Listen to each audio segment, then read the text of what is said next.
Good morning, church. Welcome to day 2 of us going through Joel chapter 2, verse 11 through 18. And today we're going to be in verses 12 through 13a. So if you have your Bibles, please go ahead and turn to Joel chapter 2. Again, he's in between Hosea and Amos. And let's go ahead and read.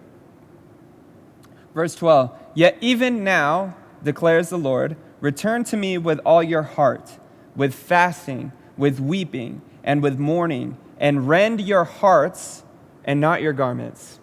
Okay, so last week we talked about the wrath of God and the importance of acknowledging and discussing the wrath of God, and that it's very powerful, that no human being can endure it. Now, this week we're getting to an authentically turning to God. But in verse 12 he says, "Yet even now." And this "yet even now" was acknowledging that even in this moment of when the wrath of God is well deserving to be poured out upon these people's rebellion, that even now they have an opportunity to authentically turn to him, to return to him.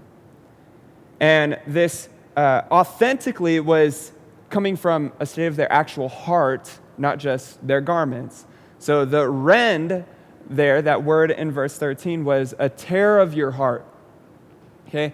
An opening up of your mindset, your emotions, your will, your desires to have a complete transformation towards him.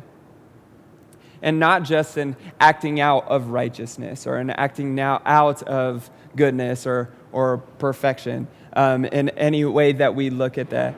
And so the question that we need to ask ourselves is, in what way can we check our motives behind the reasoning as to why we do what we do?